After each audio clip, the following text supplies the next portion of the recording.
Voilà.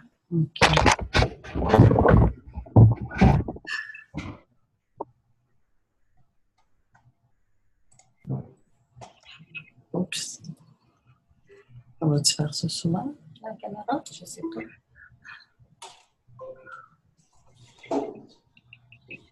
Bonjour. Bonjour. Là, je suis un peu confuse. Est-ce qu'on m'entend? Oui, on vous entend bien. Bonjour. Peut-être que tu peux fermer ta caméra et ton son, comme ça on va avoir plus de bande passante pour tout le monde. Alors tout le monde, on va arrêter la... Comment ça s'appelle? Couper mon audio, non? C'est juste peser sur le bouton audio puis vidéo. En bas de l'écran à gauche.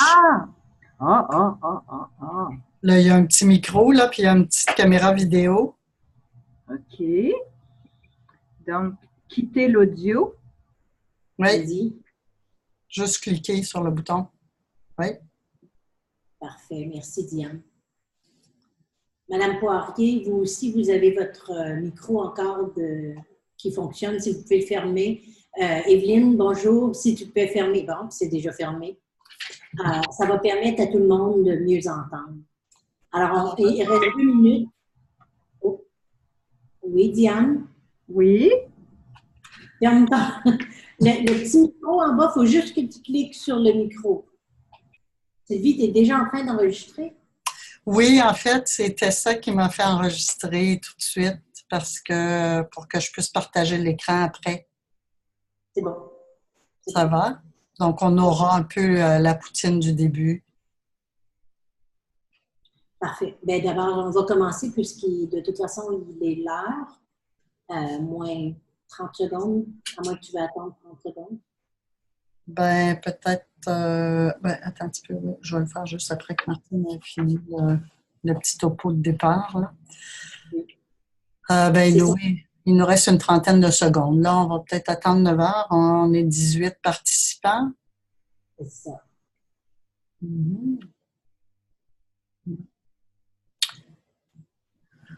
Donc, tout le monde a coupé son micro, je pense, hein? Oui. Sauf pour toi et moi dans le moment, là, mais que je vais couper moi dans 2 secondes. OK.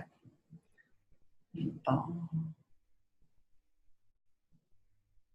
Alors, il y a des nouvelles personnes qui sont arrivées.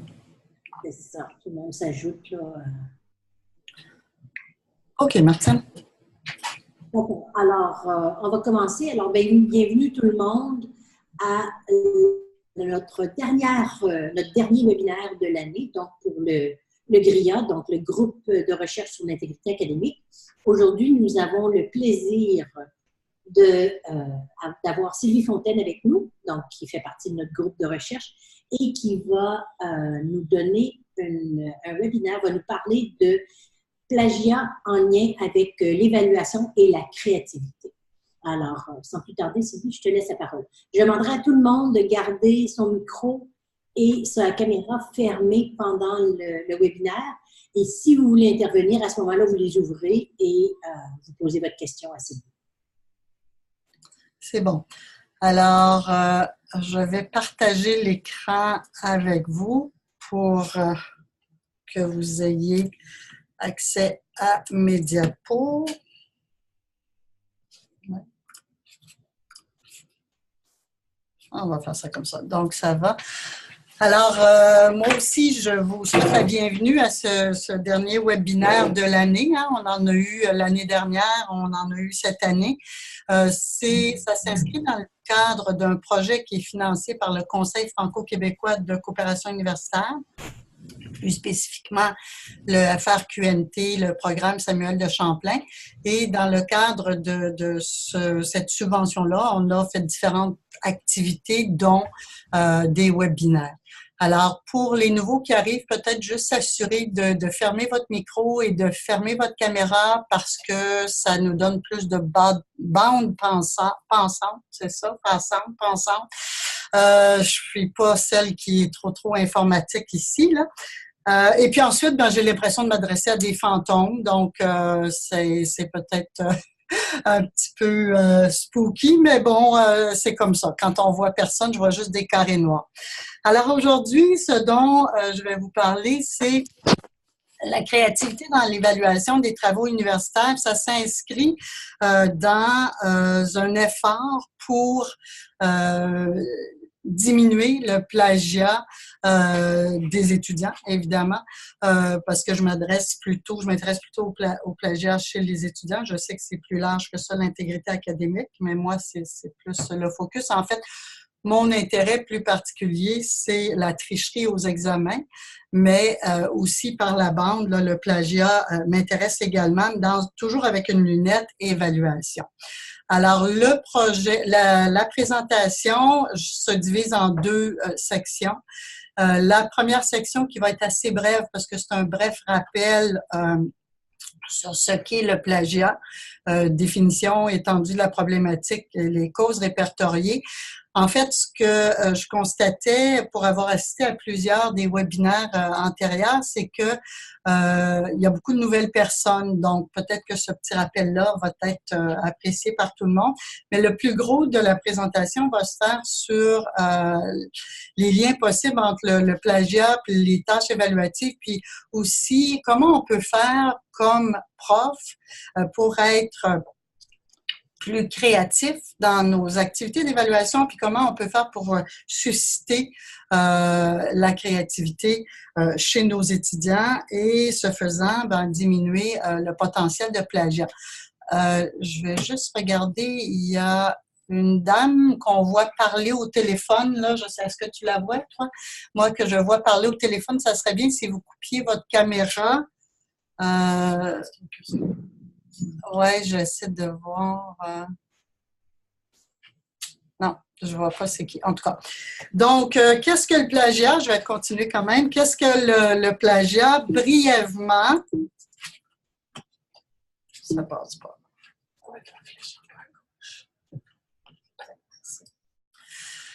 Alors, j'ai repris une définition qui a été présentée par Martin Peters lors d'un webinaire précédent qui s'était inspiré des travaux de Fishman et qui nous dit le plagiat, c'est un vol de mots, de mots qui peuvent être quelques mots, mais qui peuvent être aussi plusieurs mots, des phrases, des paragraphes, parfois des passages entiers, qui appartiennent à quelqu'un d'autre, sans en donner la source, évidemment. On ne dit pas que ça vient de quelqu'un d'autre. Dans une situation où il y a des attentes quant à l'originalité. Donc, on s'attend à ce que la personne soit originale dans son travail, donc c'est-à-dire qu'elle ne reprenne pas, qu'elle ne copie pas le travail des autres. Il y a une attente d'originalité. Et cela pour obtenir un bénéfice, évidemment, pour avoir une meilleure note, pour avoir de meilleurs résultats, etc. Donc, vous avez ici un petit clin d'œil, je dirais, là, les aventures de copier-coller, deux anciens travailleurs qui se plaignent finalement qu'ils n'ont plus d'emploi, puis tout ça, c'est la faute à Internet. Effectivement, Internet, ça peut faciliter le plagiat, puis couper-coller, là, ils sont pas très heureux de ça. François, est-ce que tu peux fermer ta caméra, s'il te plaît? Juste, il semblerait que c'est plus facile. Merci. Donc, on a mis au chômage notre coupé-collé avec l'Internet. Et qu'est-ce que c'est de manière un petit peu plus pointue, peut-être le plagiat? Donc, copier-coller, comme je disais tantôt, des phrases. Je m'excuse, c'est des phrases, des mots, des paragraphes, des passages complets d'un article, d'un livre, de PowerPoint, dans nos cours aussi, on retrouve ça parfois dans les travaux des étudiants.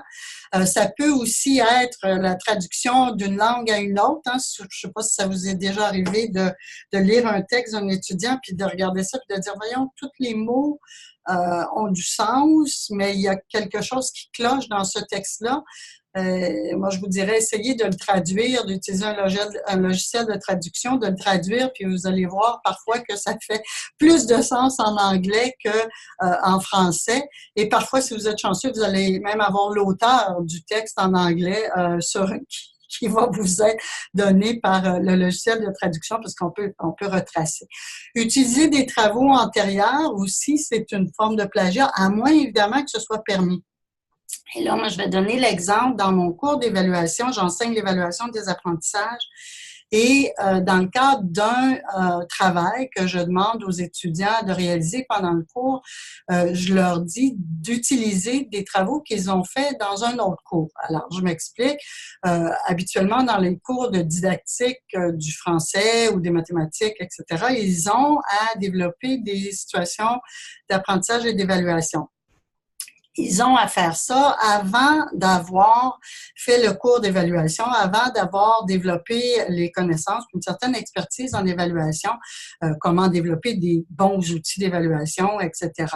Donc, mais ils l'ont fait quand même dans le cadre de leur cours. Et moi, je leur dis, réutiliser ces travaux-là, un de ces travaux que vous avez fait pour un cours de didactique, et prenez la section évaluation et bonifiez cette section-là. Alors, dans ce cas-là, moi, je ne vais pas parler de plagiat à moins qu'ils me remettent exactement la même chose. Donc, ils n'ont pas du tout travaillé leur partie évaluation et qu'ils me remettent ça. Mais pour éviter ça, évidemment, je leur demande de me remettre l'ensemble du travail qu'ils ont remis à leur prof dans le cadre de l'autre cours, puis après ça, de me remettre la partie évaluation qu'ils ont réussi à bonifier parce que là, ils ont développé dans le cadre du cours plus de connaissances, plus d'expertise en évaluation. L'autre aussi, acheter des travaux. Bon, ça, on le sait, il y a des sites web.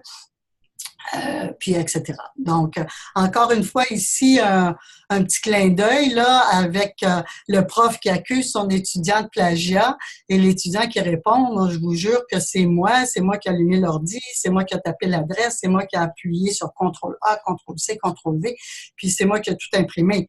Ça, et je vais y revenir dans la présentation, ça, c'est un peu une illustration d'une mauvaise compréhension de ce qu'est le plagiat par des étudiants. Là, c'est peut-être poussé à l'extrême, mais quand même. Donc, on poursuit. Quand on regarde au niveau de l'étendue du problème, ce que la littérature nous dit, c'est qu'il y aurait 33% des étudiants universitaires nord-américains qui admettent avoir déjà plagié. Bon, 33%, ça me semble pas élevé. Et je dirais que il faut prendre ça avec un bémol peut-être. D'abord, c'est trop, ça c'est clair, mais ça me semble pas élevé dans le sens où ce sont des données auto-rapportées. Bon, évidemment, c'est pas nécessairement politically correct de dire qu'on plagie. Mais aussi, je pense qu'il y a plusieurs étudiants qui ne sont pas au fait avec ce que c'est que faire du plagiat, finalement. Ils ne comprennent pas entièrement, de manière, je dirais, approfondie, ce que c'est de faire du plagiat. Et à leur sens à eux, ben ils ne plagient pas. Donc, c'est ce qu'ils répondent quand on fait des sondages, quand on les interroge. Quand je regarde par opposition à ça, la tricherie, les statistiques sont beaucoup plus élevées. Certains auteurs parlent de 70% et plus. Une statistique assez officielle dit 64%.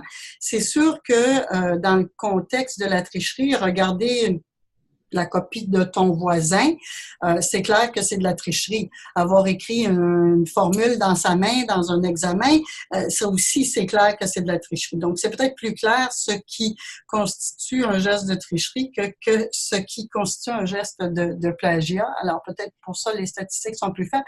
Mais quoi qu'il en soit, 33%, ça reste que c'est trop élevé. Il y a une multitude de facteurs, de causes qui sont sous-jacentes au plagiat et on va en voir quelques-unes ici. Bon, d'une part, les habiletés langagières plus faibles de certains étudiants peuvent faire en sorte qu'ils vont être plus enclins à plagier. Donc, il y a des étudiants qui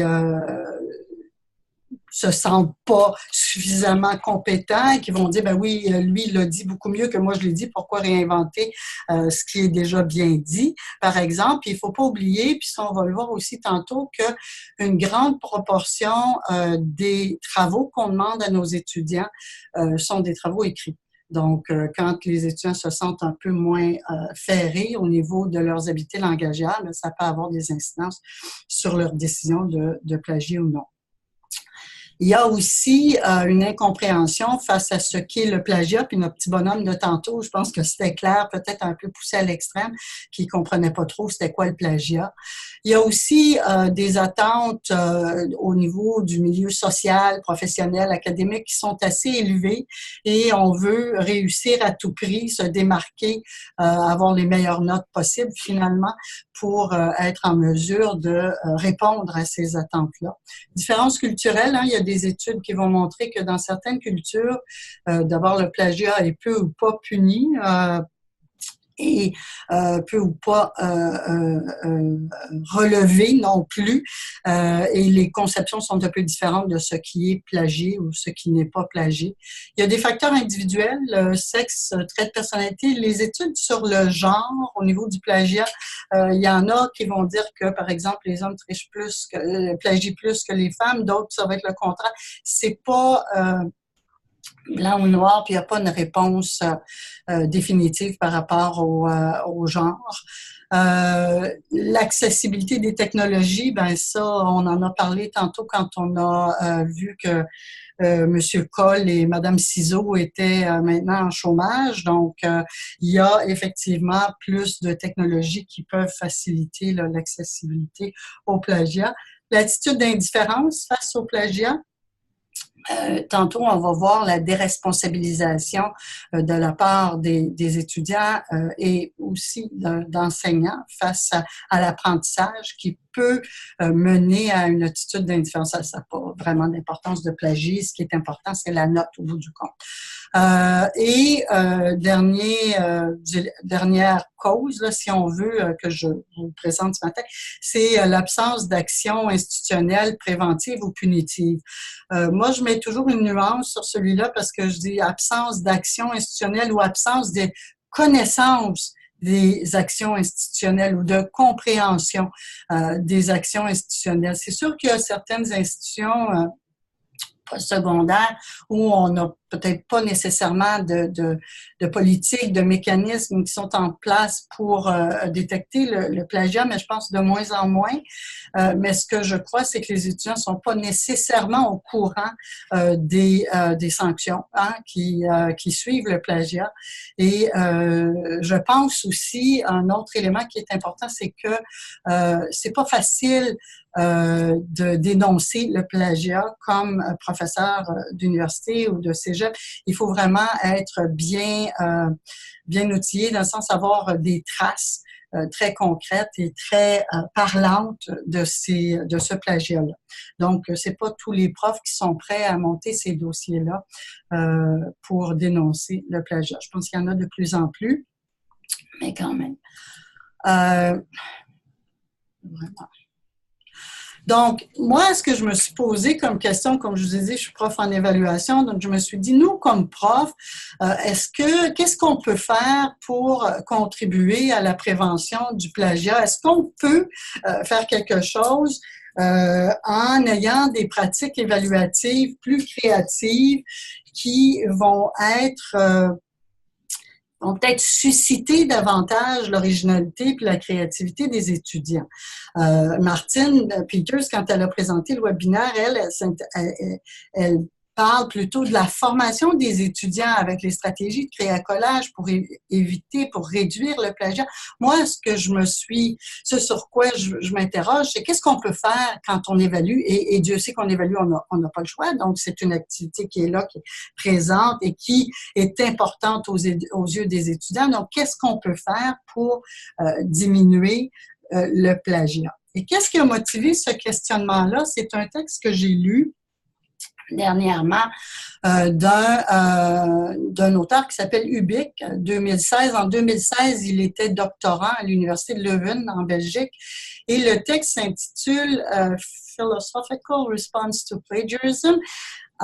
Lui, il aborde le plagiat et l'évaluation avec une lunette plus philosophique. Et le texte est extrêmement intéressant. J'ai retenu ces 4 points-là que je voulais partager. D'abord, le plagiat, c'est pas un problème, c'est pas seulement un problème, mais c'est un symptôme d'une crise en éducation. Et moi, j'ajouterais même d'une crise en évaluation. Hein? Oui, c'est un problème, mais ça reflète quelque chose de beaucoup plus large qui est une crise qu'on vit actuellement en éducation et en évaluation, notamment la course à la note. Lui, il va nous parler d'un concept qu'il a nommé la false participation. Moi, j'ai traduit ça par phénomène de déresponsabilisation face à l'apprentissage. Quand on dit une crise en éducation, une déresponsabilisation face à l'apprentissage, c'est ce à quoi il fait référence. Et ça, c'est quand l'étudiant et l'enseignant perçoivent les travaux, les examens comme des prétextes pour obtenir des notes plutôt que comme des moyens pour faire état des apprentissages. Obtenir une note pour passer le cours, pour avoir son diplôme, pour avoir des bourses. Donc, l'objet, finalement, du cours, c'est d'avoir une note au lieu d'apprendre, hein, puis de développer les compétences, les connaissances qui vont permettre de dire, ben moi, j'ai fait, par exemple, dans mon cas, le cours évaluation, puis comme futur enseignant, je me sens outillé pour aller évaluer mes élèves dans le cadre de ma fonction d'enseignant. Bon, c'est sûr qu'un cours de 45 heures en évaluation, ils ne sont peut-être pas des experts, on s'entend, mais ils ont au moins certaines connaissances. Mais quand les étudiants plagient, quand les étudiants trichent, on peut se poser la question sur l'existence même de ces connaissances, de ces compétences. L'autre chose qu'il disait aussi, c'est que les pratiques d'évaluation, que les instruments d'évaluation utilisés par les enseignants sont bien souvent porteurs de plagiat. Alors, les exemples qu'il donnait pour illustrer ce constat, c'est que bien souvent dans les universités, ce qui se passe, puis ça se passe possiblement au cégep et même à l'ordre secondaire, c'est qu'on utilise les mêmes examens, les mêmes travaux d'année en année. Donc, les étudiants ont des belles banques, hein, et ils peuvent bien puiser là-dedans. Ils savent ce qui va se passer exactement ce qu'ils ont à faire en termes de travaux. Il y a parfois des petites modifications, mais bon, c'est pas majeur. Donc, c'est facile, on facilite finalement. Et ça, il y a une étude de Christensen et McCabe, Christensen qui est au Canada, qui relatait ça, que les étudiants reprennent les travaux des étudiants des années d'avant et que, bon, c'est facilitant. L'autre constat aussi, c'est que l'évaluation, ça devrait être une tâche pour permettre aux étudiants de faire état de leur apprentissage, de leur réflexion. Et c'est là que l'originalité entre en jeu. C'est lorsque on les oblige finalement à réfléchir. Donc, si on retourne à l'évaluation, à quoi ça sert l'évaluation? Pourquoi on a l'évaluation? Comment on peut faire en évaluation pour réduire le plagiat, susciter la créativité des élèves? C'est les prochaines étapes, là, les prochaines diapos, c'est de ça dont on va parler. Mais il faut d'abord voir c'est quoi les finalités de l'évaluation. Le Conseil supérieur de l'éducation vient tout juste de sortir un rapport en 2018 qui est très intéressant, qui porte exclusivement sur l'évaluation des apprentissages et je dirais, fait état de ce qui devrait être, mais aussi avec un regard assez réaliste, je trouve, des auteurs de ce qui est actuellement et différentes pistes, là, si on veut, pour aider au niveau de l'évaluation, mais je ne vais pas m'attarder sur l'ensemble du rapport, mais plutôt revenir aux finalités de l'évaluation. Il y a deux finalités, puis ça, quel que soit que le Conseil supérieur de l'éducation ait fait le rapport ou non, c'est un peu ce qu'on retrouve partout dans la littérature. C'est le soutien à l'apprentissage. Soutien à l'apprentissage qui a comme objet premier de permettre aux étudiants de développer leur plein potentiel et la certification des acquis. Alors, certification des acquis qui est, ben là, on met des notes et qui se veut être une façon, si on veut, ou finalement, de donner aux étudiants la certification qui témoigne du développement de ses compétences et de ses connaissances auprès de la société. Donc là, on peut parler de passer un cours, mais aussi un diplôme. Hein? Un diplôme d'ingénieur, d'enseignant. Le même diplôme peut être obtenu par deux personnes, une qui a plagié, triché, et l'autre qui n'a pas plagié, triché. Donc, on peut se poser la question sur la valeur du diplôme de la personne qui a plagié, qui a triché, alors que l'autre a vraiment développé les compétences, les connaissances. Donc ça, c'est tout ce qui a trait à la certification des acquis. Et ce que les auteurs du rapport disent, c'est que beaucoup se fait au niveau de la certification des acquis, les choses qui sont notées, etc., mais peu au niveau du soutien à l'apprentissage. Et pourtant, on est là, les étudiants sont inscrits dans nos cours, et notre rôle, c'est de faire apprendre, et cette finalité d'évaluation du soutien à l'apprentissage, elle s'inscrit dans cette visée-là de faire apprendre, de permettre aux étudiants d'apprendre et de développer leur potentiel. Il faut savoir aussi que l'évaluation va influencer beaucoup les efforts et le temps que les étudiants consacrent à leurs travaux. C'est pas rare de voir dans nos cours des étudiants qui regardent dans le détail la pondération, hein, puis bon, ça vaut juste 7%, je vais mettre tant, hein, mais ça vaut 35%, je vais mettre beaucoup d'efforts, beaucoup de temps, etc. Donc, l'évaluation, c'est un peu un moteur qui va faire que les étudiants vont investir du temps, des énergies, des efforts pour réussir. Donc, on a un levier là dans l'évaluation qui est peut-être pas utilisé de la façon maximale, je dirais. Il faut aussi savoir que les méthodes d'évaluation qui sont préconisées actuellement par de nombreux professeurs, puis moi je juge personne, je fais état de ce qui est rapporté dans la littérature, on va exiger des étudiants qui nous la reditent finalement, une réplique de la connaissance que les professeurs ont transmise. Les étudiants vont passer beaucoup de temps à mémoriser. Ils vont copier, ils vont photographier les diaporamas, mais ça m'a étonné quand je suis retournée enseigner après 4 ans dans un poste administratif de voir les étudiants avec leur téléphone qui prennent des photos des PowerPoint. Alors, les PowerPoint sont sur Moodle, mais quand même qui prennent des photos, puis ils vont prendre des notes, oui, mais le PowerPoint est là, bien important, et ils vont mémoriser. Beaucoup. Alors, cette habitude-là de répliquer, c'est bien implanté dans les pratiques évaluatives plus traditionnelles. Et malheureusement, ça correspond à une baisse de la motivation de nos étudiants. Alors, si on regarde au niveau de l'évaluation au fil du temps, bien ça, on retourne un peu au 20e siècle, qui n'est pas si loin finalement. On était peut-être un peu plus limité en termes de ce qui se faisait en évaluation. Des tests, des examens, des épreuves écrites, des problèmes théoriques, etc. Alors qu'au 21e siècle, on élargit l'instrumentation en lien avec l'évaluation. Les portfolios, il y a des étudiants qui sont à l'université qui ont des portfolios, il y a des problèmes réels, il y a des cas, il y a des programmes entiers qui sont par étude de cas ou par problème. Je pense à médecine, par exemple. Des bilans de compétences, on avait ça au secondaire jusqu'à récemment. Donc, des questionnaires d'auto-évaluation de la compétence.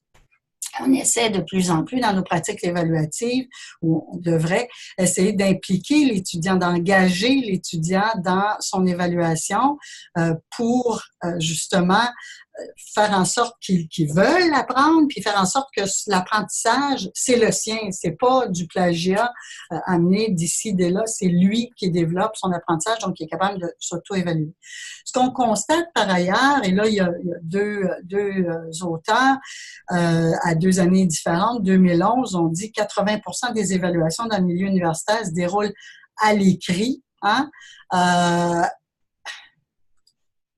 Et encore en 2017, on dit les travaux écrits des étudiants constituent l'essentiel de leur évaluation dans l'enseignement supérieur. Donc, l'évaluation passe beaucoup par l'écrit. On est conscient de ça, toujours aujourd'hui, même si l'écrit peut prendre plusieurs formes, et l'écrit peut ouvrir la porte au plagiat.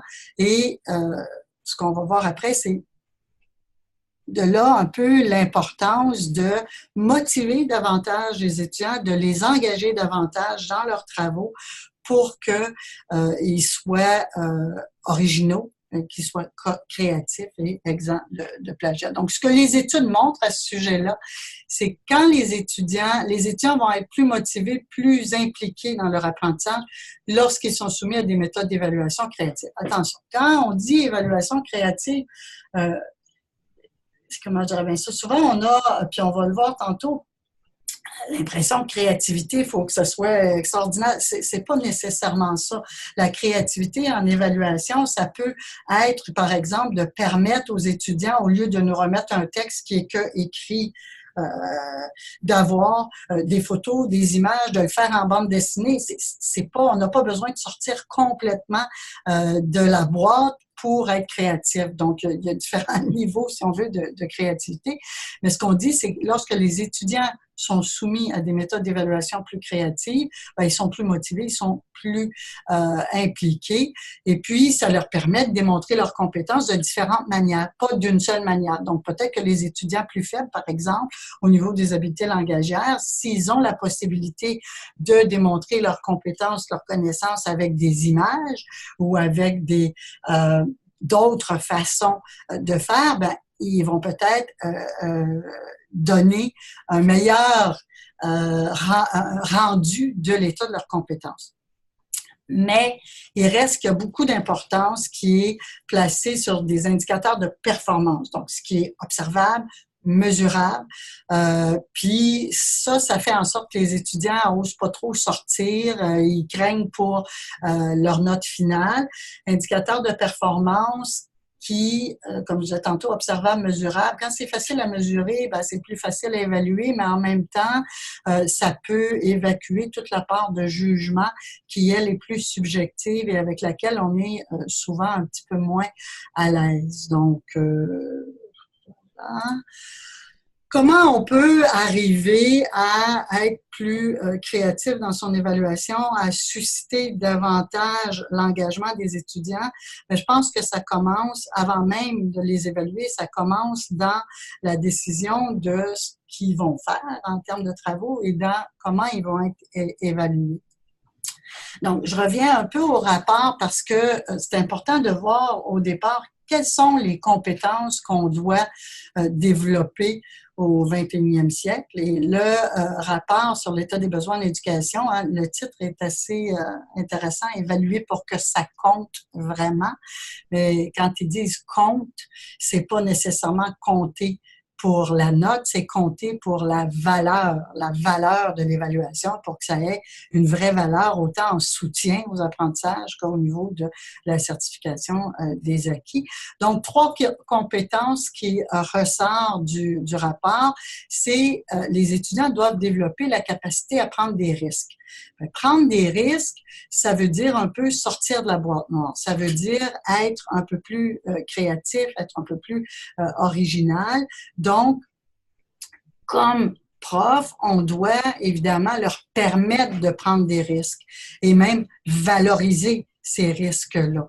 Et ça, ça fait référence à le texte que je lisais où c'est toute la même chose. Bien, quand c'est toute la même chose qu'on demande à nos étudiants, bien, ils ne vont pas nécessairement prendre des risques. Ça fait aussi référence en étant plus ouvert au niveau des méthodes d'évaluation, en permettant que l'écrit, qui est 80% de ce qu'on leur demande comme évaluation, bien, ouvre un peu la porte au multimodal, par exemple. Donc, prendre des risques. Aussi, deuxième compétence, l'apprentissage par essai et erreur. Donc, et ça fait directement référence à l'évaluation pour soutenir l'apprentissage. Essais, erreurs qui sont pas nécessairement sanctionnés avec des notes qui peuvent l'être, mais si on décide de sanctionner, ben ça sera peut-être d'une valeur moindre parce qu'ils sont en processus d'apprentissage. Si on décide qu'il faut mettre absolument une note ou qui peuvent idéalement ne pas être sanctionnés par des notes parce que les étudiants sont après à apprendre et que c'est normal de faire des erreurs. Et troisième compétence, le travail en collaboration. de plus en plus, on favorise le travail en collaboration, tant au niveau de l'apprentissage qu'au niveau de l'évaluation. Donc, ça, c'est première indication des compétences qui doivent être développées au 21e siècle, selon le Conseil supérieur de l'éducation dans son dernier rapport. Donc, évidemment, c'est sûr qu'il va, si on veut que les étudiants apprennent ça, puis on sait que l'évaluation est un peu un moteur pour les étudiants, ben, on va aussi évaluer ces compétences-là dans le sens où, par exemple, la capacité à prendre des risques, ben, on va la valoriser, donc on va y attribuer on va l'évaluer, on va attribuer un certain pourcentage dans nos cours à cette capacité de prendre des risques, à la collaboration aussi, puis à l'essai-l'erreur, je vais revenir tantôt, c'est le processus qu'on va valoriser. Donc, par contre, on dit à l'ère de la culture numérique, il y a des nouvelles exigences aussi qui arrivent dans le domaine de l'éducation puis de l'emploi. C'est certain que, en tout cas, moi, je me sens un peu déphasée parfois avec tout ce qui tourne autour en termes d'exigences, puisque les étudiants nous donnent ou ils sont capables de faire tout parce qu'il y a la culture numérique. Je suis émerveillée là, de ça. Et il faut en tenir compte dans ce qu'on demande aux étudiants en termes d'évaluation.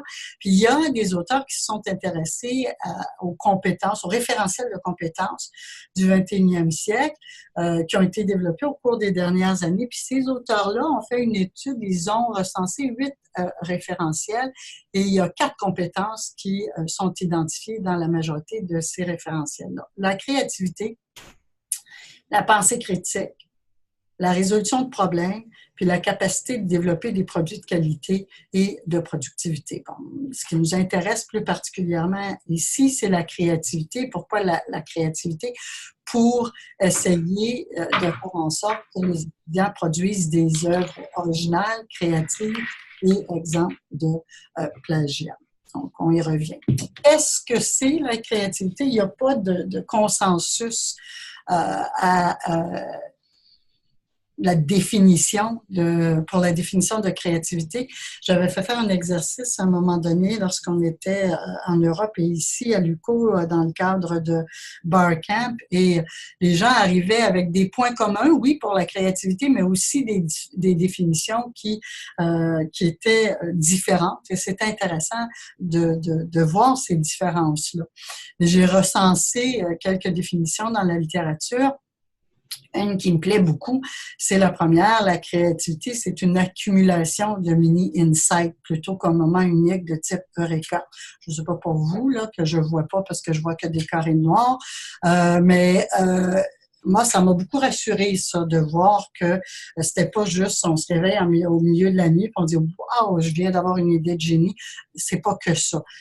C'est des mini-insights. Puis je dirais, c'est pas que ça, mais je pense que c'est peut-être plus des mini-insights que ces gros Eureka-là. Donc, et ça démystifie un petit peu le fait qu'être créatif, c'est wow, j'ai trouvé l'idée de génie, puis souvent aussi créativité qui peut être associée au domaine des arts. Non, il y en a partout de la créativité.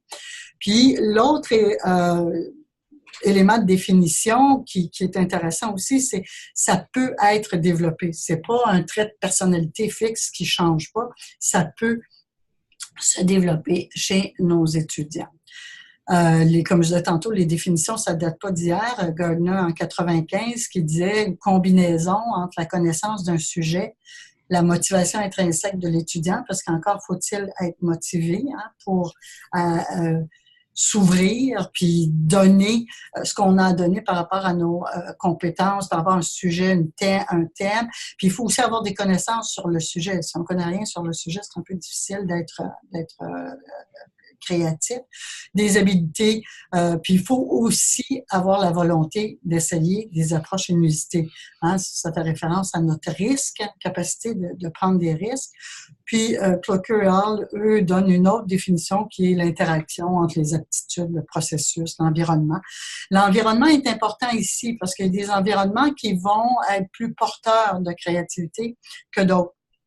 Et je pense que dans nos salles de classe, on a cette responsabilité-là de créer un environnement avec les étudiants qu'on a qui soient plus porteurs de créativité que qui tendent à inhiber la créativité avec des critères d'évaluation très, très rigides, avec en se limitant à des tâches qui sont facilement mesurables parce que c'est moins compliqué finalement.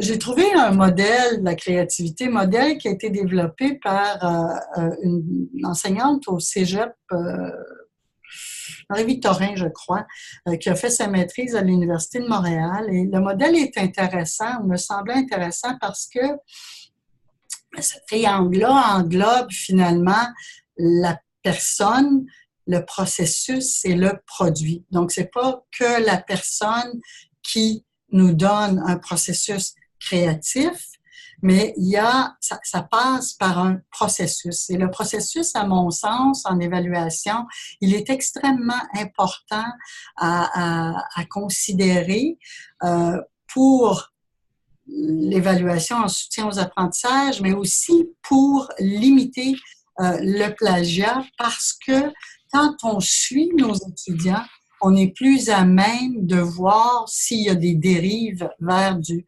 plagiat. Et c'est pour ça que ce modèle-là m'intéressait particulièrement. Et ce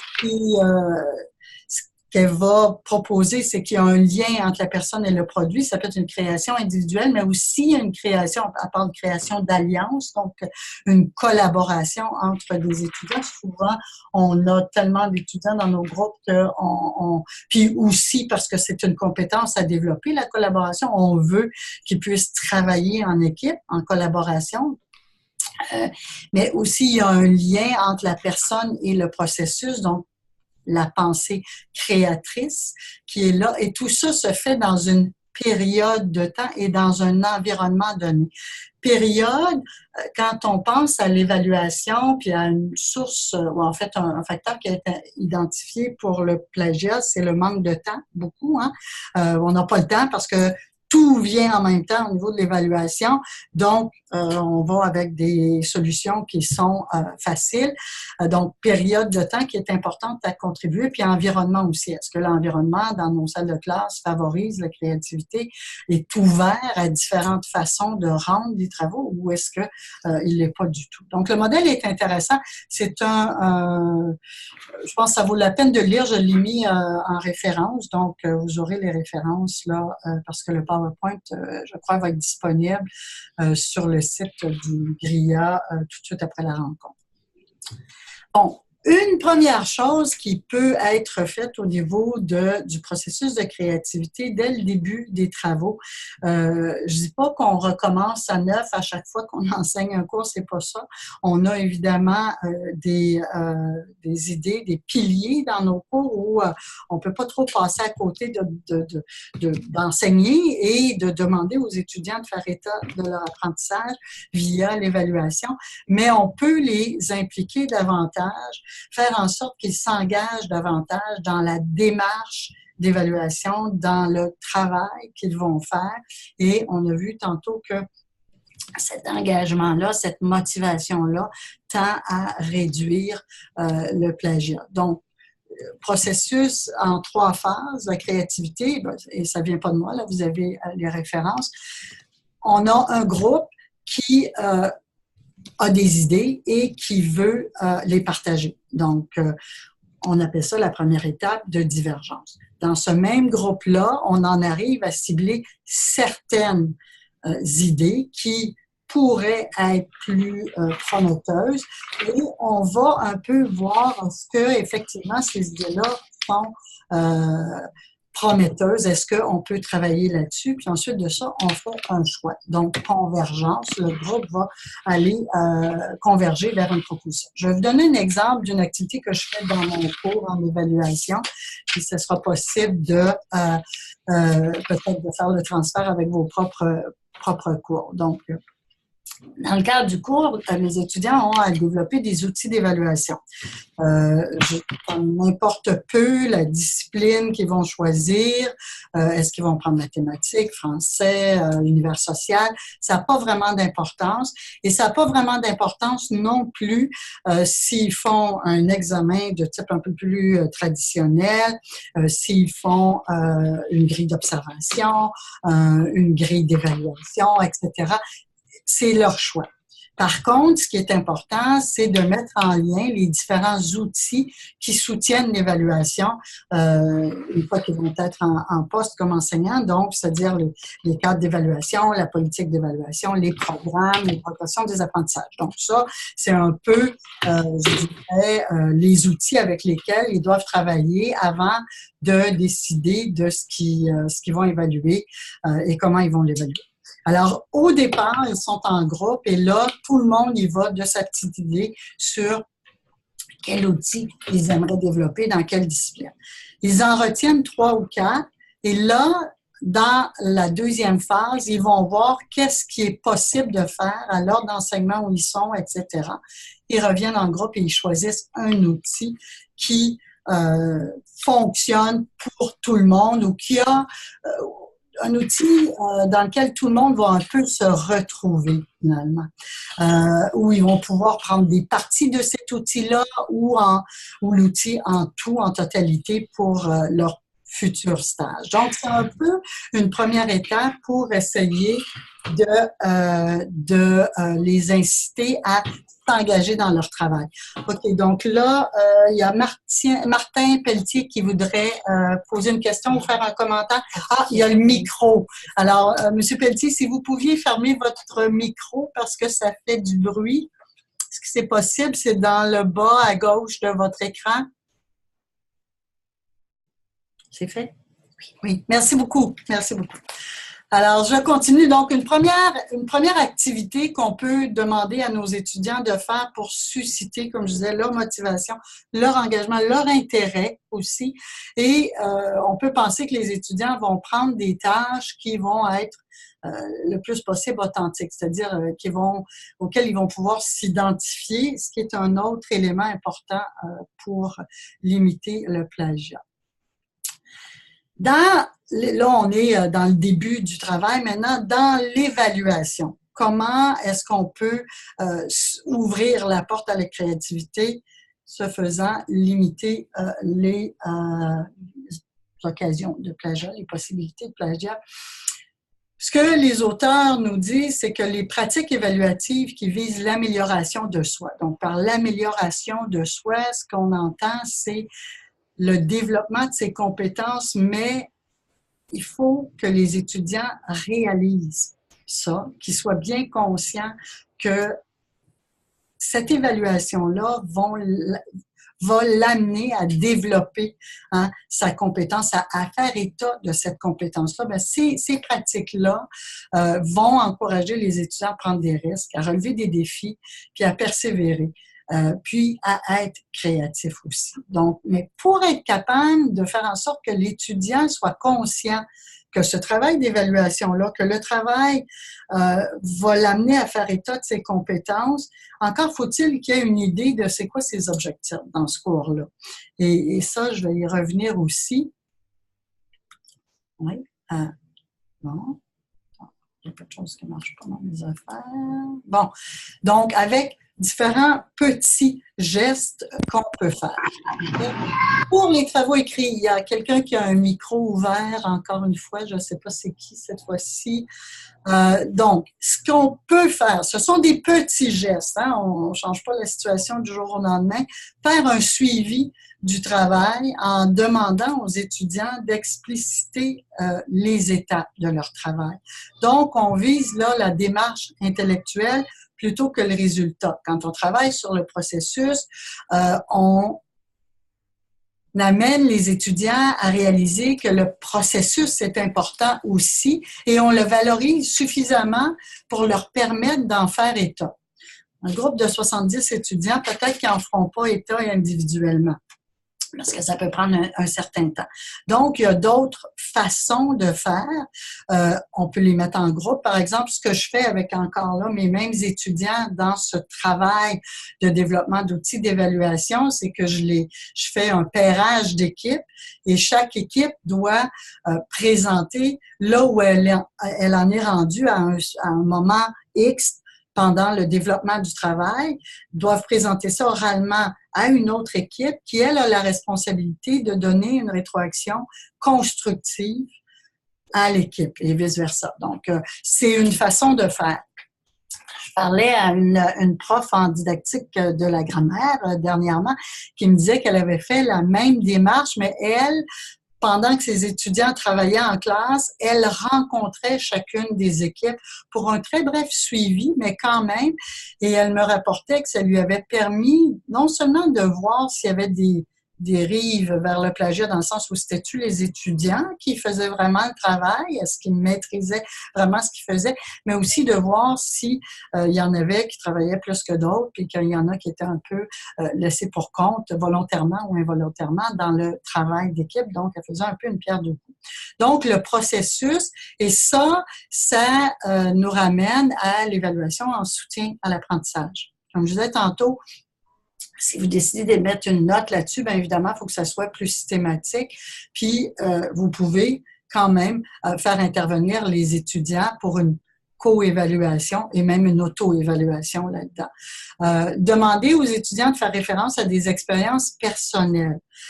Une des activités que j'ai fait encore là dans mon cours, parce qu'évidemment, j'essaie de mettre en œuvre ce que je présente, évidemment, c'est de demander aux étudiants, ils ont un travail à faire qui est individuel où ils doivent interviewer une enseignante qui travaille actuellement, plus de 5 ans d'expérience idéalement, et je leur offre 7 ou 8 questions. Ils peuvent en piger 3 dans les 7 ou 8 et ils en ajoutent une de leur cru. Alors, ils interviewent l'enseignante face à 4 questions finalement et ils doivent, eux, par la suite, se positionner par rapport à ces mêmes questions-là et appuyer leurs propos avec des références qu'ils ont vues en classe ou qu'ils ont lues par eux-mêmes. Donc, les expériences personnelles, leur réflexion est sollicitée dans ce travail-là. Je pense pas que j'ai de plagiat là-dedans. Ça serait difficile.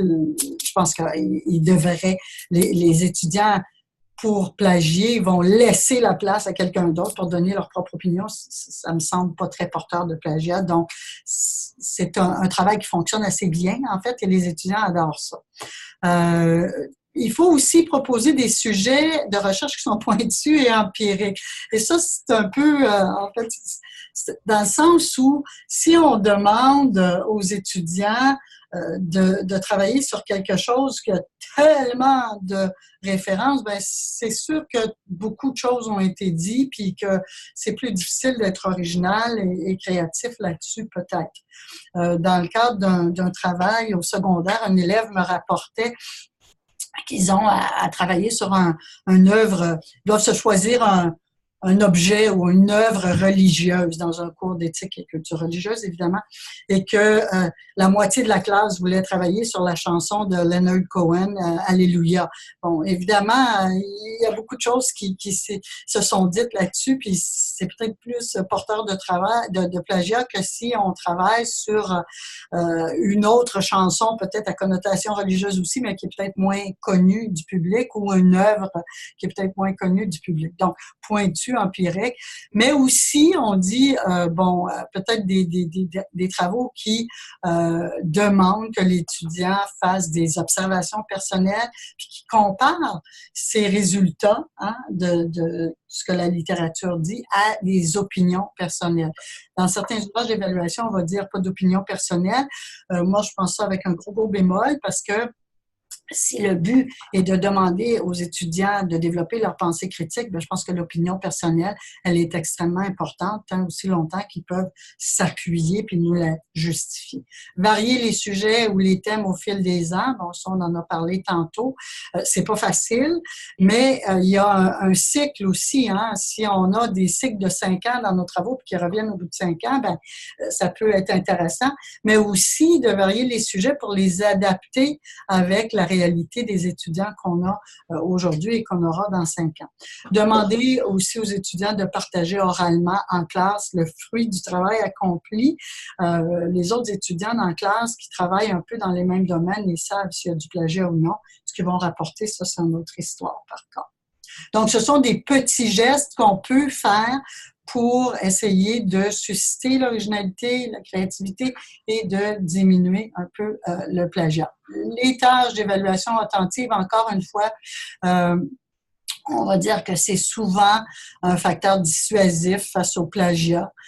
Puis le raisonnement, c'est que les étudiants attribuent plus de valeur à leur engagement dans l'exécution de tâches qui sont authentiques, donc qui sont des tâches qui sont près d'eux, qui font partie de leur réalité. Et de varier les méthodes d'évaluation écrites, des oraux, des laboratoires, simulations, d'ouvrir la porte au multimodal aussi dans l'écrit.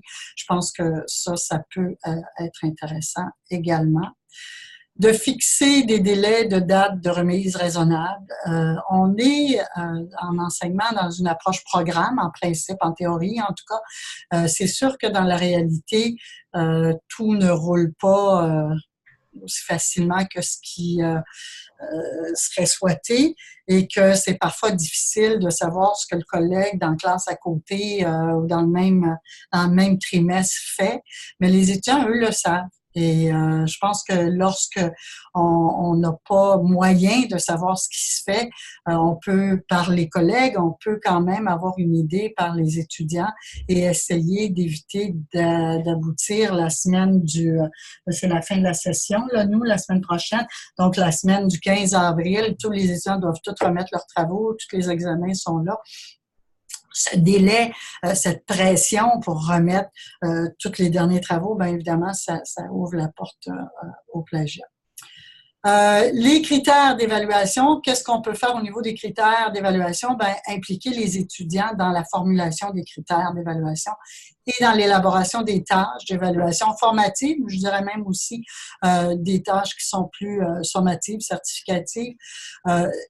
Tout au long du cours, ça facilite la rencontre souhaitée entre la créativité et l'évaluation. Attention, je ne vous dis pas d'arriver devant les étudiants puis d'avoir aucun critère d'évaluation. Je pense qu'il faut partir de quelque chose, mais il faut quand même avoir de l'ouverture à autre chose. Il faut avoir une certaine ouverture pour que les étudiants s'engagent, puis comprennent bien les critères d'évaluation, puis qu'ils se sentent, que ce soit transparent pour tout le monde, puis qu'ils sentent aussi qu'ils ont une place dans l'élaboration des tâches. Donc, c'est vraiment d'ouvrir la porte à un engagement, de permettre cet engagement-là pour que les étudiants prennent leur place et puis qu'ils puissent se sentir plus partie prenante de leur apprentissage. Puis on dit aussi d'engager des discussions avec les étudiants autour des critères d'évaluation et de leur relation avec leurs objectifs d'apprentissage personnel. Évidemment, s'ils n'en ont pas d'objectifs d'apprentissage personnel, c'est plus difficile de faire le lien. Je pense que pour ça, ça peut être intéressant de demander aux étudiants dès le début des cours de se fixer des objectifs d'apprentissage personnel en lien avec les objectifs du cours, évidemment, mais qu'eux soient bien conscients qu'ils ont quelque chose à apprendre dans ce cours-là. Et après ça, de faire les liens, de leur demander de faire les liens avec leurs objectifs. Comment on évalue la créativité, l'originalité? Bien, ça, c'est souvent un problème, dans le sens où, parce que ça se mesure pas facilement, parce que les gens vont nous dire, bien, c'est subjectif, il n'y a pas de consensus sur la définition, comment veux-tu qu'il y ait un consensus sur les critères? Mais moi, je vais aller plus loin, je vais vous dire que il y a toujours de la subjectivité dans l'évaluation. Il y a de la subjectivité au niveau des pratiques et des instruments qu'on choisit. Les choix ne sont pas neutres. On va faire des choix comme prof qui correspondent à ce qu'on valorise, par exemple, comme façon de permettre aux étudiants de rendre compte de leur apprentissage. On fait aussi des choix en lien avec les objectifs d'apprentissage. Puis dans certains cas, les instruments d'évaluation que les étudiants doivent les instruments qu'on propose aux étudiants, ben, le lien avec les objectifs d'apprentissage n'est pas toujours clair. Hein? J'ai vu souvent dans ma carrière des questions surprises, par exemple, dans des examens qui étaient là juste pour voir si les étudiants étaient capables de les faire et que c'était pas du tout dans les objectifs d'apprentissage. Donc, je veux dire, il y a une subjectivité dans les choix qu'on fait. Il y a une subjectivité dans l'analyse des productions. Il y a toujours des biais dans l'interprétation en lien avec les critères d'évaluation. Le même critère va être compris d'une façon par un prof et compris d'une autre façon par un autre prof. De là, à mon avis, l'importance de bien je dirais, présenter, travailler avec les étudiants pour définir ces critères-là, pour les finaliser dans les cours, pour que les étudiants les comprennent, pour qu'il y ait une transparence dans la compréhension la plus complète possible, parce que, bon, la subjectivité absolue, l'objectivité absolue, je pense que ça n'existe pas. Il y a aussi de la subjectivité dans la prise de décision, et puis c'est Romainville là, qui parle de ça, puis on ne disait pas, j'en parlais davantage, hein, c'est, je dis, variation sur un même thème. Ils ont fait des études pour les étudiants au doctorat, la même thèse de doctorat pouvait être retournée à l'étudiant avec correction mineure, sur la base du français qui était, bon, pas super fort, par exemple, et correction majeure de la part d'un autre évaluateur sur la même base du français qui était la même chose finalement. Mais les deux évaluateurs concevaient ce critère-là de façon complètement différente, l'importance qui est accordée aux critères, puis la décision était différente. Donc, il y a de la subjectivité. Une fois qu'on a accepté ça, ben, notre rôle, c'est d'essayer de la diminuer, de l'encadrer, puis de l'objectiviser. Ce qui dit Romainville, c'est éradiquer toute subjectivité dans l'évaluation des acquis. Ça semble pas ni de l'ordre, ni du possible, ni de l'ordre du possible, pardon, ni du souhaitable. L'objectivité absolue, c'est une chimère. Ce souci de standardisation excessif pour les critères, on perd la richesse des points de vue, on perd le jugement du professionnel qui évalue, donc de l'enseignant, du professeur. Puis quand on en arrive à avoir des précisions, ça devient tellement minutieux, même si on arrive à avoir ça, là, c'est presque une règle quand on évalue, ben, on peut pas vraiment évacuer le sujet pensant, donc l'évaluateur, de l'acte d'évaluation. L'évaluation, c'est de l'humain. Donc, dans l'humain, il y a toujours un élément de subjectivité. Puis, il y a aussi un potentiel de déresponsabilisation de l'évaluateur, c'est-à-dire on mesure, on met des points, c'est facile. Donc, moi, comme évaluateur, j'ai rien à voir là-dedans. Hein? Mais c'est pas le cas. On a toujours une responsabilité dans l'évaluation de nos étudiants. Alors, ce que Romainville nous suggère au niveau de pour limiter, si on veut, la subjectivité. D'abord, d'être conscient de ses propres biais. Puis là, il y a un ensemble de biais au niveau de l'analyse, de l'interprétation. Je ne rentrerai pas là-dedans, ça serait un peu trop, ça dépasse le cadre de ce webinaire-là. Mais ce que je trouvais intéressant dans ce qu'il disait, c'est qu'il y a un souci de transparence. Déjà, quand on essaie d'être le plus transparent possible au niveau des objectifs, des consignes et des critères, et transparence à l'égard de collègues, par exemple, qui enseigneraient le même cours, mais aussi à l'égard de nos étudiants. Je pense que déjà, on a un pas de fait pour objectiver puis encadrer notre évaluation. Puis les consignes, bon, j'ai parlé des critères tantôt, mais les consignes, c'est aussi extrêmement important pour que les étudiants sachent exactement ce qu'ils ont à faire. Puis en termes d'objectifs, ben de faire le lien objectif du cours, l'évaluation, objectif de l'évaluation, objectif d'apprentissage des étudiants. Bien, je pense que c'est important. Puis quand on a comme consigne, comme critère, un critère de créativité, quand on a comme consigne de donner son opinion, bien, il faut expliquer qu'est-ce que c'est, puis qu'est-ce que ça veut dire pour le prof.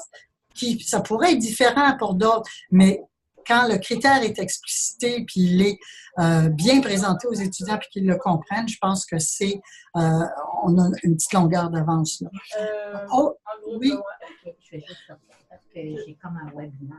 Bon, il y a comme des discussions qui se passent. Je ne sais pas si les personnes qui discutent peuvent fermer leur micro. Merci.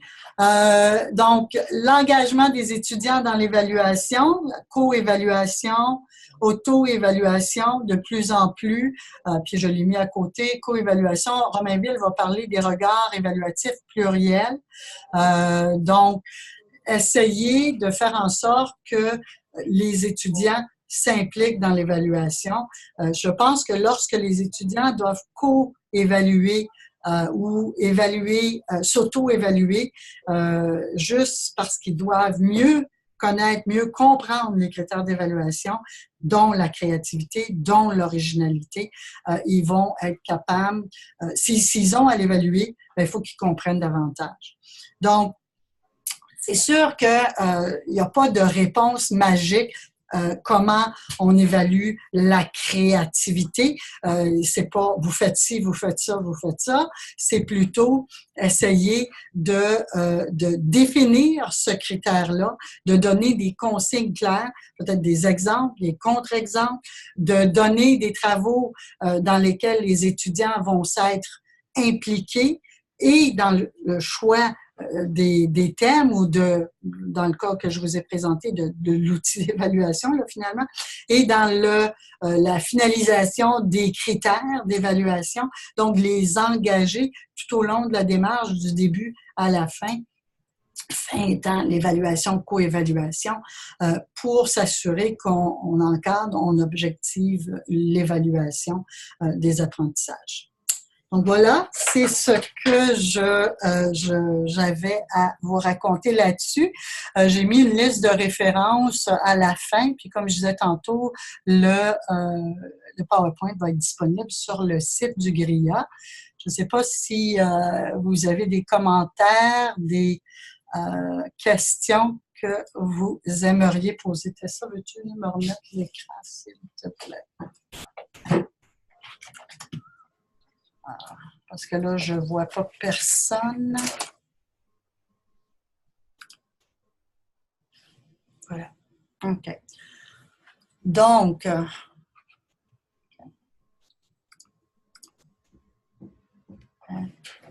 OK. Donc, pour l'instant, tous les commentaires que j'ai dans ma conversation, c'est à l'effet de muter le micro, de fermer le micro. Voilà, donc j'ai pas d'autres commentaires, j'ai pas d'autres questions. Je ne sais pas si vous avez des questions, des commentaires.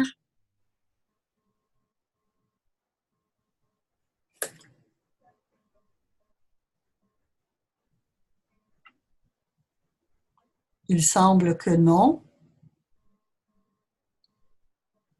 Moi, je vais t'en poser une, Sylvie, peut-être pour brasser les choses un peu, mais peux-tu nous dire quelle est la part de responsabilité du prof pour susciter la créativité? C'est vraiment, là, je ne veux pas me mettre à blâmer qui que ce soit, mais d'après toi. Ouais. Moi, je dirais, là, en fait, puis dans l'article de Ubik, il en parlait de ça aussi. Pour lui, puis je suis très, très, très d'accord avec ça, c'est une responsabilité qui est partagée. Hein?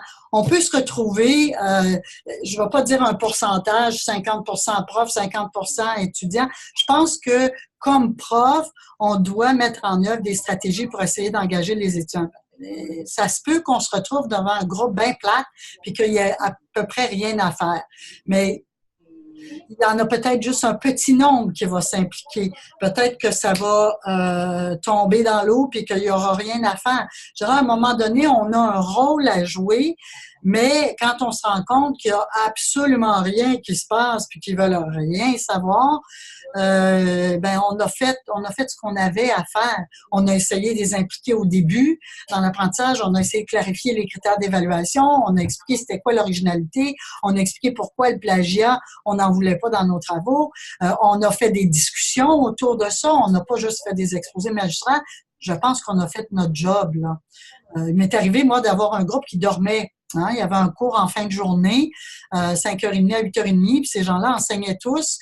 Ils arrivaient, c'était leur dernier cours de session, c'était un cours d'introduction à la recherche. C'était plate à mort pour eux autres parce que ils voyaient pas pourquoi on devait avoir ça.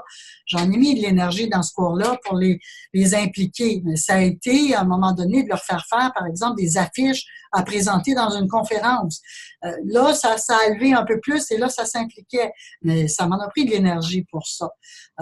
On peut pas se battre contre des moulins à vent, je dirais, jusqu'à un certain point. Mais il y a différentes activités qu'on peut faire pour essayer de susciter leur engagement, leur participation. Puis la transparence, je pense que ça, on est responsable de ça.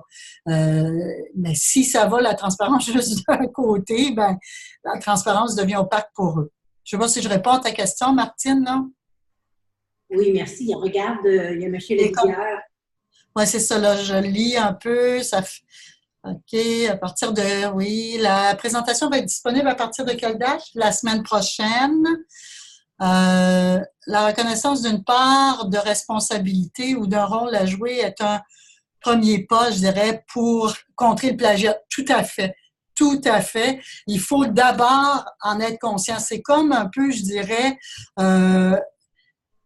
quand on parle des biais en évaluation, déjà, quand on est conscient de nos propres biais, c'est déjà un premier pas. Donc, déjà, quand on est conscient qu'on a une responsabilité, c'est déjà un premier pas. Moi, je dis souvent, dès le début de mes cours, mon rôle à moi, c'est de vous faire apprendre. Et je vais jouer mon rôle. Je vais aller aussi loin que je peux dans mon rôle. Mais votre rôle à vous, c'est d'apprendre puis de vous engager dans votre apprentissage. Donc, si on travaille ensemble, on va arriver à un apprentissage. Mais s'il n'y a que moi qui travaille, moi, je vais gagner peut-être quelque chose, mais bon, c'est vous, vous allez rester là un peu laissé pour compte.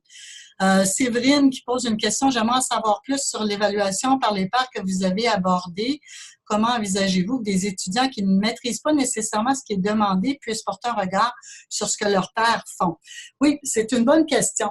Dans le cadre de l'évaluation dans un cours, les étudiants, quand on leur demande un travail à faire, ben, en principe, ils maîtrisent. Hein, ils ont des connaissances, ils ont développé des compétences. C'est ça qu'on va aller valider finalement avec l'évaluation. C'est ce qu'on va aller voir avec l'évaluation. C'est sûr que les étudiants sont peut-être pas compétents pour l'ensemble des critères d'évaluation. Mais il n'y a rien qui vous empêche de cibler certains critères dans une liste de critères d'évaluation et de dire, ben ceux-là, ce sont des critères qui vont être évalués par les pairs et par l'enseignant. Et quand les étudiants ont à évaluer leurs pairs, comme je disais tantôt, ils s'assurent de bien comprendre les critères. Donc, je pense qu'il y a des formules qui peuvent être utilisées qui vont engager les étudiants, même si c'est pas pour tous les critères, mais au moins les engager dans une partie des critères d'évaluation. L'autre chose, c'est que ça se pratique aussi, ça. Et quand je disais évaluer en cours de processus, soutenir l'apprentissage en cours de processus, je pense que pendant le processus, quand je demande à mes étudiants de faire des critiques constructives aux étudiants, bien, c'est sûr que je leur montre c'est quoi une critique constructive, sur quoi on peut s'attarder quand on regarde l'équipe faire une présentation. Et ça veut dire des fois de faire une démonstration avec une équipe. Donc, je ne sais pas si ça répond à votre question. Puis, c'est peut-être pas non plus partout qu'on implique les pairs. Hein? Ça se peut qu'on décide de les impliquer pour tel travail, mais pas pour tel autre travail. Évaluer, oui, le produit, le processus, le propos, oui, effectivement. Hein, ne pas se concentrer sur le produit, sur que on évalue. Puis ça, moi, je peux pas m'empêcher de faire un lien avec ce qu'il disait Ubik, c'est finalement une déresponsabilisation. On évalue le produit puis on met une note, hein? C'est ça. Mais c'est pas ça. Le produit, ça arrive au bout du compte quand on a eu un apprentissage. Puis ce processus-là, je pense qu'il faut aussi le prendre en compte dans notre évaluation.